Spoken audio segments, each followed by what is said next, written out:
Welcome to the Seller Roundtable e-commerce coaching and business strategies with Andy Arnott and Amy Wees. Okay, so let's go forward. So, I just went deeper into the brand. So in the retail brand, my On-Fair is a retail brand, right? I wanted to be the brand. The brand, my name is Brandon, but in this case, I wanted to be the On-Fair brand. So I was in every one of these videos that I've produced for the company. Every video I'm producing, and I use my kids a lot too, as talent. So I pay them as talent for my product videos, demonstration videos, and how-to videos, and YouTube videos, and they're out there as my talent.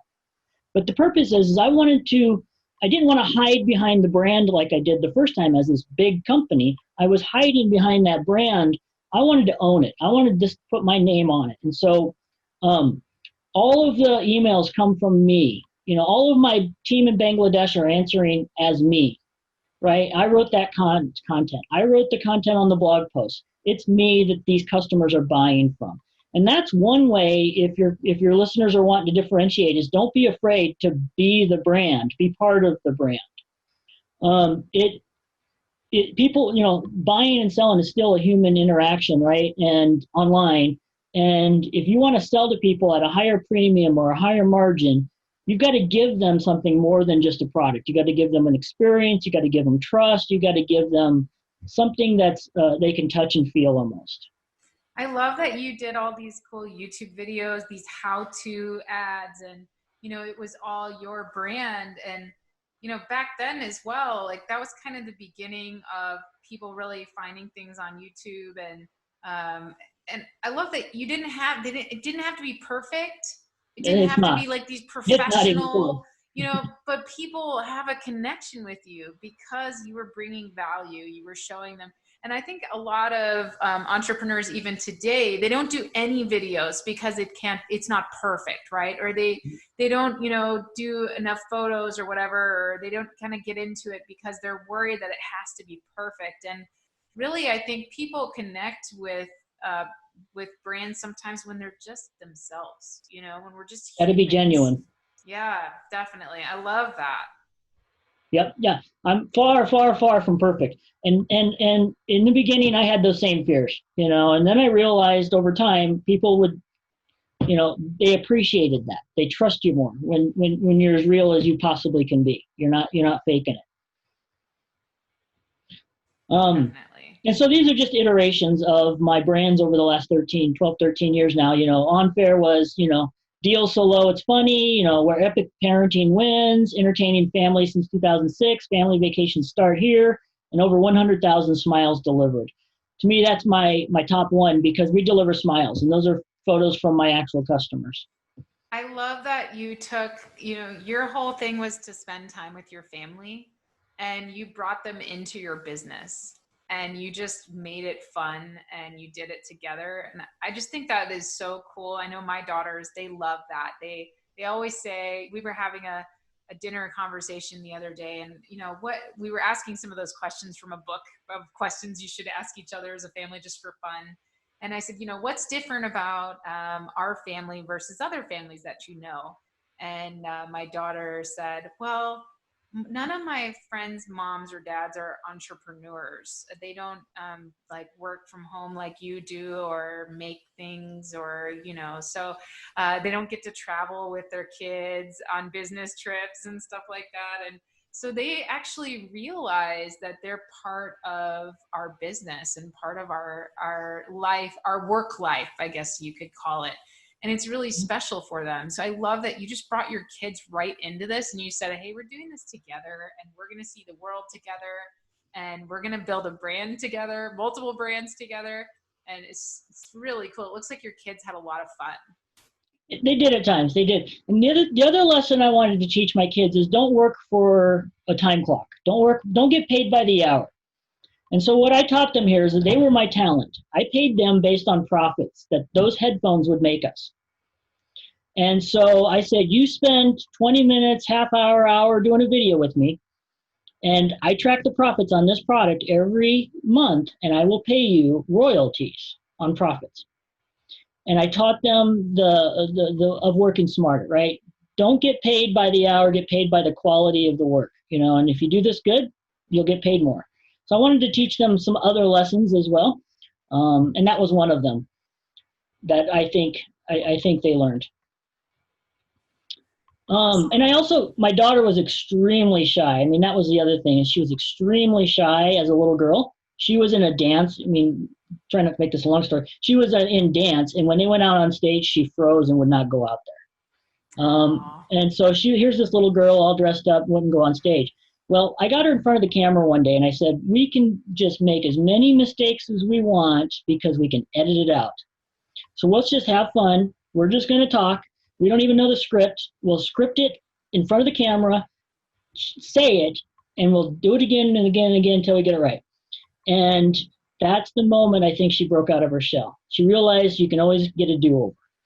And I've got that video, and that's just a big memorable moment for me.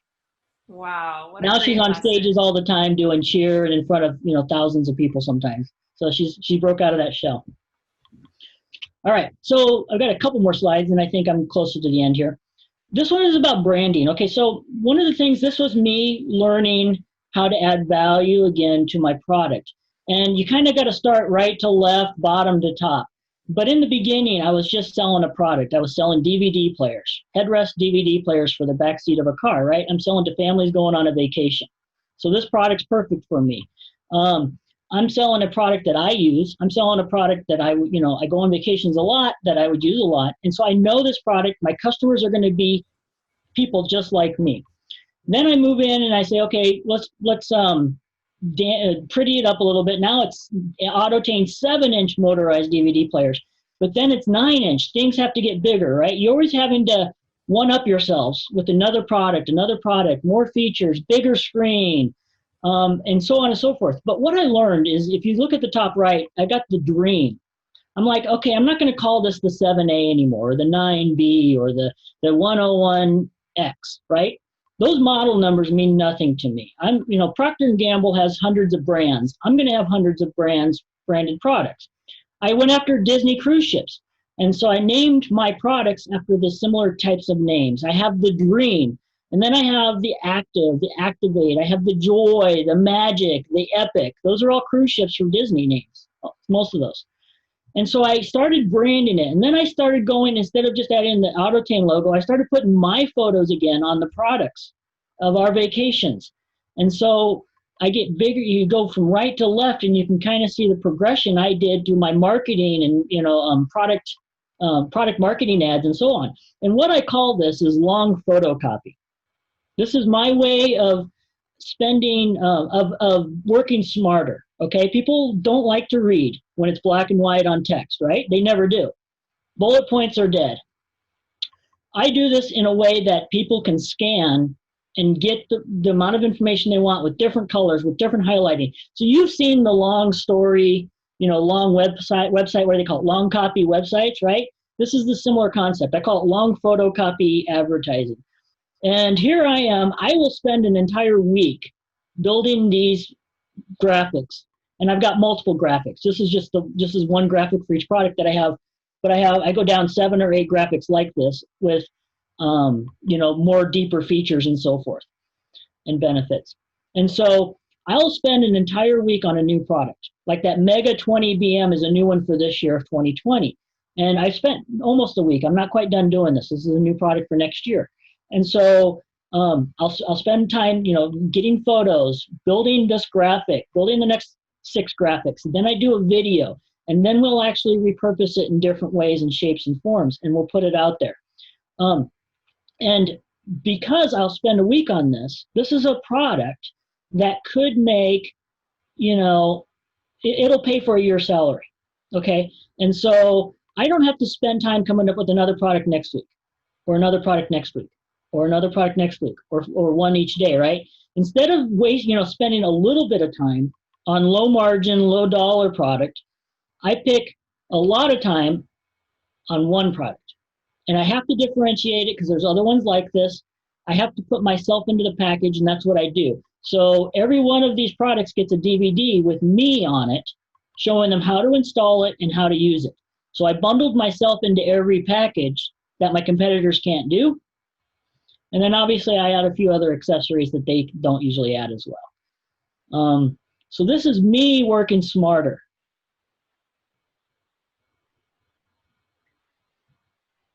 Does that make sense? Absolutely. Sorry, there was someone at my door, and I wanted to make sure that I wasn't on the audio at the time. But yeah, Christmas packages. I love all of the different options that you had here and the different branding that you did. And I love your focus on your differentiation and providing value to the customer. It's really good. If you're going to spend $300 to $400 to $500 on a product, you want to buy from somebody who really spent time trying to sell it to you.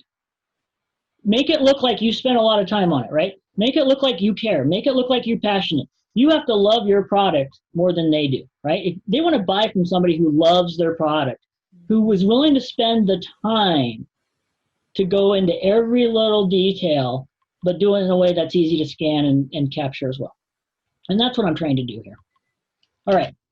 So now I call it the next 10 years from now going forward, right? This is Brandon 3.0. Now 2.0 isn't dead. 1.0 I crashed and burned. 2.0 is alive. But 2.0, I'm selling DVD players, right? Okay, so when are DVD players going to die? It's a dying product line. I know that I can't sell DVD players forever. And iPads and tablets and digital media, all these factors are, shrinking my market. And so I know I have to do something else. I still want to be in the e-commerce space. My kids are getting older. My daughter's in college. My son's going to be in a couple more years, right? I've got more free time. And so I want to bite off something big here, and I want to build a legacy for me, right? What's my legacy besides with my family, but in the e-commerce space? So Brandon 3.0 is simply this. I want to cure one of the biggest diseases all e-commerce sellers have, right? I want to go after something big, right? This is something that nobody has solved to date, but I've seen it put a lot of e-commerce businesses out of business. And so I want to solve this. I want to cure this. I don't want to call it cancer, but I want to cure this disease, I suppose, that's killing e-commerce sellers. And it's a disease a lot of people ignore. And I want to solve the customer returns business. E-commerce sellers, it's about a $30 billion industry. Customer returns online is over a $30 billion industry. And when you get a return back, it's like $1 lost is $1 lost. I mean, it's not like this. It's not like a margin thing, right? So when you get a product back, and it's more than that, right? You sell it, so you shipped it, you paid PayPal or credit card fees, you paid Amazon fees or eBay fees, marketplace fees, right? Now you get this back. Now you have to usually pay the return shipping, right? So now you just bought this worthless, can't resell product for more than you paid for it originally. And most people just consider it a cost of doing business. Well, unfortunately, that cost is growing. And unfortunately, that cost is putting people out of business. And so, Brandon, I have to say we have we added liquidation to our new shopping and deals site, Rebate Jet, because of that. Because there are so many sellers that are facing liquidation, either because of bad buying decisions, or just because of the increased competition and just increased number of sellers and all of that. But we have a Facebook group just for like liquidations and wholesale and bulk lots. And it grows every day so fast. So we saw a huge growing problem with people needing to liquidate, and people just asking in our groups like, "Hey, can anyone want to buy this in bulk? Anyone want to this inventory that I have?" And so we added liquidation to our website Rebate Jet because of that. So I really think it's interesting that you've also kind of noticed that and that you're wanting to do something about it. And I think it's really cool. Liquidation and buying bad. I mean, I've bought many things bad, so I know what that's like. And I've actually benefited from a lot of people buying things bad over the years, right? By buying the liquidations. But here I'm focused on customer returns. So this is even a little bit deeper. This is product that is used. It's got scratches. It doesn't work sometimes. It's missing parts, right? So all of your Amazon customer returns, Amazon likes to just push that aside. Hey, we can destroy it in the field. You don't have to return it. There's not really a wonderful solution for this. And 40% of Amazon's third-party sellers are Chinese sellers. So they can't send it back to their factory. It just costs too much. Customs doesn't like to bring it in. Chinese customs actually blocks most of that stuff coming in, so you have to ship it to Hong Kong, and then the Chinese factories have to send their techs down to Hong Kong to repair it and then ship it back to Amazon. So it's a huge cost burden for these companies, Chinese companies, but also U.S. domestic companies. And it's a cost of doing business, which is too costly. So what we do is we have people ship their customer returns. They set us up as the default shipping address for all FBA unfulfillable inventory. And every week we get their product and it comes in. And obviously we work with the factories to get parts and pieces and accessories. And so we rebuild them. So 80% of customer returns are not defective. We test the product, we refurbish it with new parts, new accessories, new boxes, and then we either send it back to Amazon for them, we ship it to a new customer for them, or we actually can resell it for them. So this is a problem that I've become very passionate about. I've realized, hey, this is the final frontier, in my book of something that needs a solution that doesn't exist yet. And I've created it. And realizing when I tell sellers, hey, this is what we do. Send us your inventory and I'll write you a check after I sell it, And they're like, whoa, I usually just write it off. I'd be happy to make that back. And then we have companies who are my old competitors, DVD players. They're now my biggest customers. So my biggest competitors a year ago are now sending me their product. And I have tens of thousands of dollars worth in my facility that we refurbish for them and we help them make their money back. So what about I know many people are going on like hiremymom.com when they live overseas. As you mentioned, Chinese sellers, they can't really do anything with their returns. What about people that like live in Australia and sell on Amazon US and have returns that they need to be kind of taken care of? Do you guys do small quantity returns? Like if somebody just has one product, and do you do any type of returns? So we started with electronics because we see the biggest need of repair, but we now do yoga products. We now do children's toys. We now do pet products like pet carriers and stuff like that. We do 3D printers. We do DVD players. We do scooters. We do a lot of electronics, but we're getting more and more non-electronic products. Obviously, but it's really focused on being able to actually kind of refurbish that product. So it needs to be something that can be somewhat refurbished, or at least kind of checked and seen if it can be resellable. Yeah. I mean, like yoga products, a lot of this stuff coming back is not used. Yeah. I mean, you wouldn't believe, I know you would believe because you're in this business, but we check our own returns in, we have our warehouse and so much stuff isn't even opened. Mm-hmm. People just return it and it's like brand new. It hasn't even been opened or anything. And sometimes, customers will put that it was damaged and it's not. And, so do you guys ever deal with on the Amazon side where you get something that wasn't even opened, isn't damaged at all, and then, you help them report that to Amazon so that they don't get that against their I forgot what the metric is, but there's a metric there that makes you look bad if you have so many like defects rates, right? Like return defect rates. So whenever we get something that the customer has marked damage or the customer has marked as, there's something wrong with it or whatever, if it's brand new and they haven't even touched it and there's nothing wrong with it, we report that to Amazon because we don't want it to go against us. Like we're selling products that aren't in good condition, for example. Mm-hmm. Yep, absolutely. So the biggest thing for me that really kind of upsets me is fraudulent returns. Yeah. So that you get a return back of another product. Like we do a lot of car DVD players. And so, it's supposed to be like a $350, $400 branded product, but inside of it's the OEM factory radio that they pulled out to put our product into. And so they return that and get their money back. And so, or they do another brand that's older models. And so we get a lot of fraudulent returns.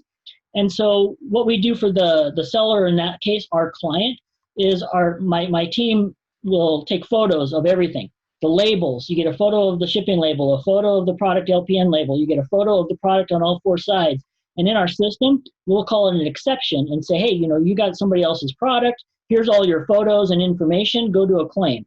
And so they'll do a claim with Amazon's system and say, hey, we didn't get the right product back. Give me my money back. And Amazon usually does. So we help our clients recover that loss when that happens. And you'd be surprised how often that happens. And that's one of those things, that's another one of those problems I want to help solve, is sellers who don't, return their products and they let Amazon destroy it. You took the hit, but you took a hit on, something that wasn't even yours. And so, it's like a double hit in my book. Makes sense. And so this is my new thing. Like I said, I'm kind of breaking some of my lifestyle business rules that I've been living with for the last 13 years, right? Because I'm hungry. I've got a fire inside that I want to do something and make a mark in the world, right? In the e-commerce space. And this is me waking up, and going, getting in the saddle again and just riding it. So Brandon, who is your ideal customer? Or, we've got a lot of Amazon sellers and e-commerce sellers as listeners.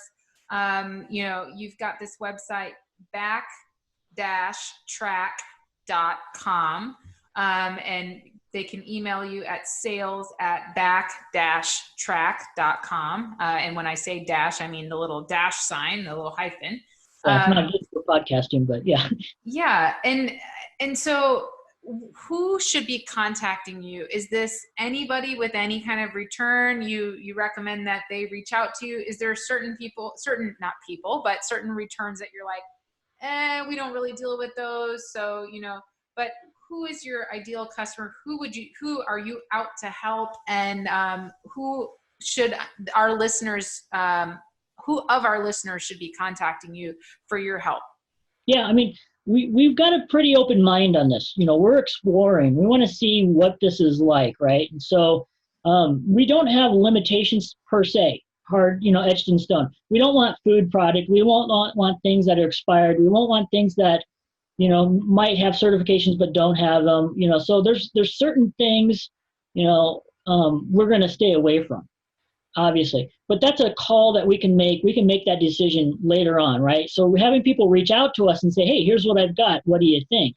And we'll make a go, no go type of a decision. And so it doesn't cost them anything to send you some inventory and for you to check it out. Or maybe they don't even send it to you at first. They kind of can tell you about it and you can look at it. And so they send it to you and it says in your fax, $0 to start, sell on Amazon, eBay, Google, Facebook, and more. So that's you that's selling it, right? It's not them. So you're taking their returns and you're accepting them, refurbishing them, then you're selling it for them, and then you're paying them 30% of net profit plus the wholesale price. Yep, and there's different scenarios, and we'll pay them 50% of net profit if we're getting it that way. So we split the profits with them, and we have no cost of goods, and our goal is just to recover as much as we can for them. So we write them a check. At the end of the month, we write them a check for the recovery fees that we made. And so they don't have to hire employees. They don't have to inspect the product. They don't have to rebox it. They don't have to do all that work. I've kind of got a team of people now set up to do all that stuff. And we're doing it, obviously we're doing it in a scalable fashion. We're doing it to where we can do it faster, better than people who aren't designed to do this can do. And now, are you selling it back on their listing as used? Only if they allow us. So okay. Some clients are saying, yeah, go ahead, we don't mind, because I'm paying them, right? I'm really selling it for them. They're getting half the money. So they don't have a problem with us doing that. Some companies, some of our clients say, no, keep it off Amazon, but sell it on eBay and websites and in the store and on Facebook, all those other places, but not on Amazon, So it really is a client by client basis. It really depends on what their needs are.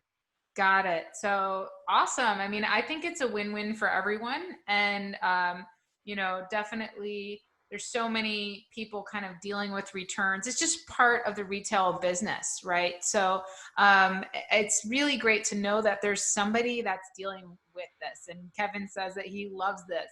Mm-hmm. So it's really great that everyone can have Backtrack as an option to kind of deal with their returns and have a win-win situation where they don't feel like, oh my gosh, what else can I do with this inventory? And I love that you guys are using your decades of experience in e-commerce to sell it for them. So they're not having to worry about, hey, you know, if you can sell it, and you're going to give me money and you're going to do all the work. Great. Yeah, it's pretty much a win-win. I mean, it's hard to lose in that scenario. Worst case scenario is we get product we can't sell. Okay, so then we liquidate it, but it's no different than them destroying it in field originally. Obviously, you know, there are going to be certain types of products that we just won't do. I mean, we've said no a few times already. It just doesn't fit. But this model's set up to work with a lot of products. There's got to be some value left over, right? You know, USB cables aren't going to have any value left over. There's going to be, you know, room for used refurbished products to resell. And you know, I am curious back on that question of how you built your team in Bangladesh to do virtual assistants for you. What made you think how did you find them? How did you know to reach out? Was it just because you were already selling very globally and not selling globally, but sourcing very globally, and you just kind of were like, well, I know there's people out there that will help me? How did you go about that, pulling that off? Okay, so there's a story there, and this is a good story. I didn't find him. He found me. You. So he reached out to me on Facebook. Brandon, I help Amazon sellers, eBay sellers. I read your story. I saw your profile. I've been to your website. I really want to work for you. I'm like, I didn't want a virtual assistant. I didn't really want it. You know, I've had bad experiences in the past. I was like, I'll just figure out how to work smarter without him. And I said, no, thank you. A week later, Brandon, I really, really want to work for you. Give me a chance. I'm like, no, I'm not interested. Thank you. A week later, Brandon, he changed his story a little bit. I really want to work for you.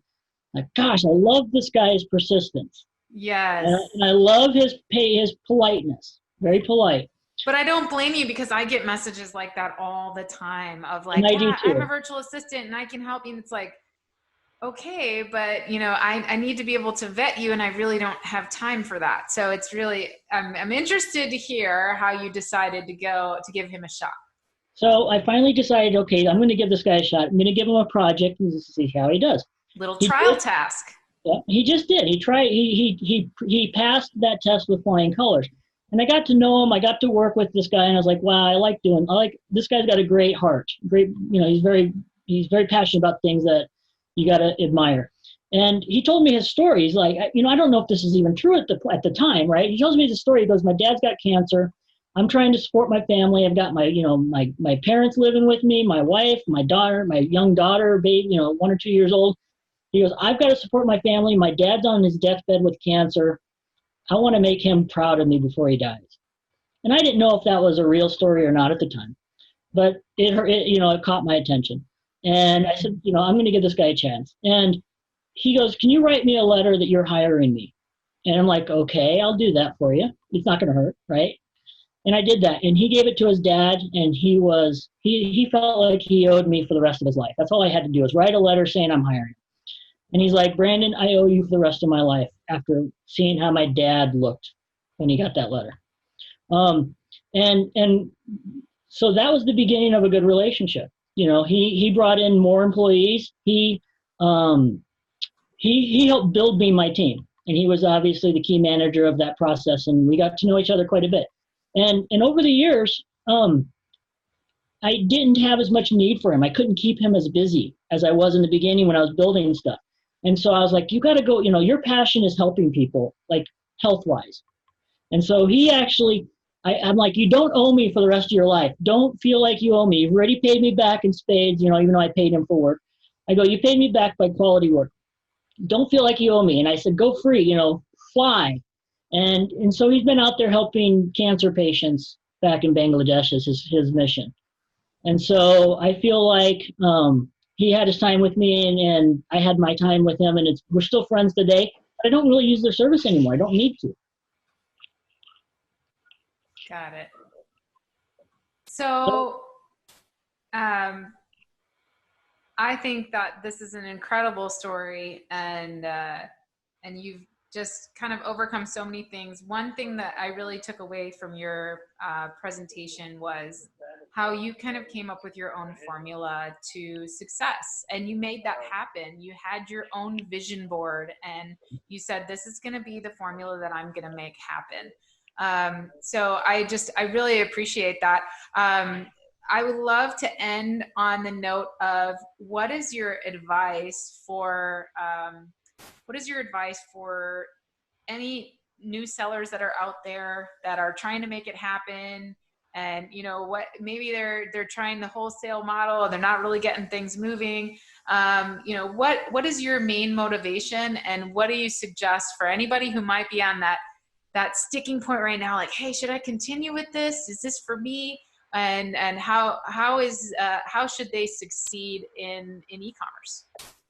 So, I mean, my first piece of advice is you have to be, obviously this is old school stuff, really. You have to be passionate about what you're doing. If you're not passionate, you're not going to work hard and push through those hard times. You're not going to go above and beyond the minimum. You have to be passionate. So you have to do something that's within your realm of passion. And then you have to be the brand. You are the brand, whether you hide behind it or not, you're the brand. And if you hide behind it, you're not a brand, right? You have to be the brand. You have to be inside your package. Your customers are buying from you. You have to be a piece of that product, so to speak. And so those are the two things that if you don't meet those two minimum requirements, you're just, in my opinion, you're always going to be spinning your wheels. You're always going to be in that hamster wheel. You can't add value unless you are the value, in some ways, whether it's your smarts or whatever. And so those two pieces are important. But if you're in the early stages of business, so I'm in my early stages of Backtrack, right?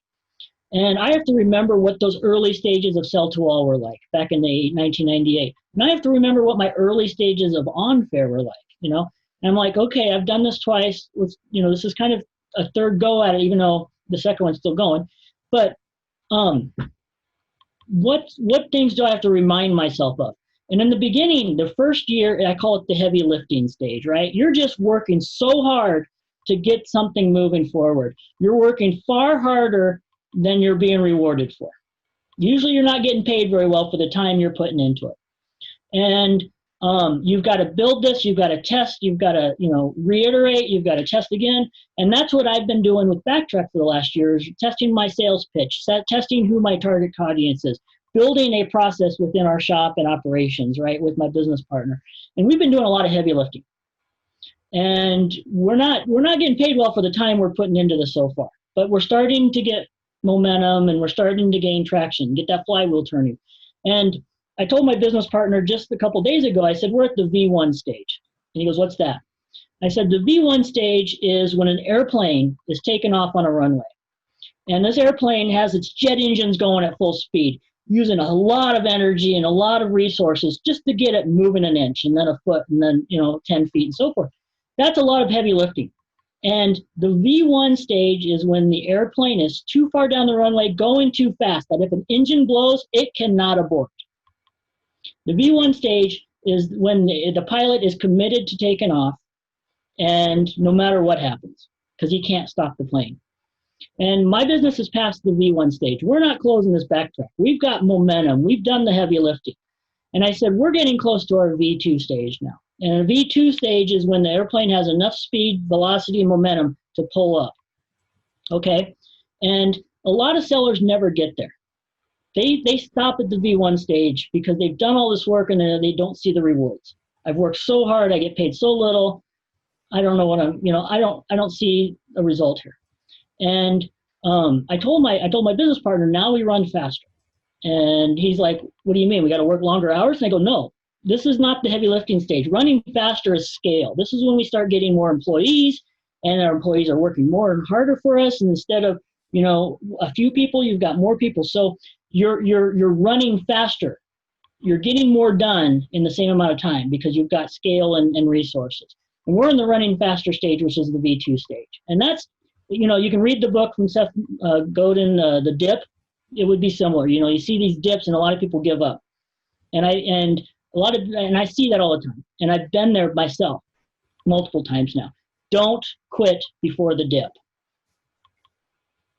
Yes, exactly. There are so many businesses that quit too early. Because if you study the retail business model, you'll realize that most businesses aren't profitable until after the first 1.5 to 2 years. And people say, well, I'm not making any money, I quit. And they don't do the numbers, they don't run the numbers and realize, like, after they get beyond that, it's very profitable and they're going to be making plenty of money after that. But it's just getting past that hump is so important, and so many businesses quit before they get past that hump. So it's but you have to have that passion. You've got to have that passion or you won't fight through this part. And yes. Not every business is the same, but that's, you've got to grind, you've got to hustle, you got to heavy lift. That's why we always say, and I always say this on coaching calls, I say, well, if you don't really care about your product and you don't care about what you're doing, you've just created another job for yourself that you don't even like.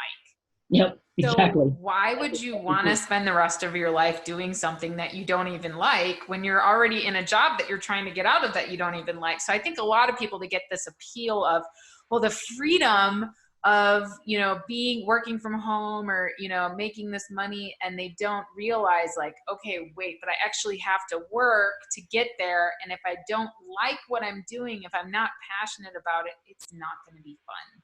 Yeah. If you're doing it to make money, you're never gonna achieve your goal. Yeah, you got to follow your passion. So I love that, Brandon. It has been so great having you. We loved having your story. Thanks everyone for listening. And you can contact Brandon. We'll have it in the show notes, but you can contact him at his website at back-track.com. And I'm sure Brandon would love to help you make some money off your returns. Absolutely. So, all right, everyone. Thanks again. And we will see you next time. Thanks for tuning in. Join us every Tuesday at 1 p.m. Pacific Standard Time for live Q&A and bonus content after the recording at sellerroundtable.com. Sponsored by the ultimate software tool for Amazon sales and growth, sellerseo.com and amazingathome.com.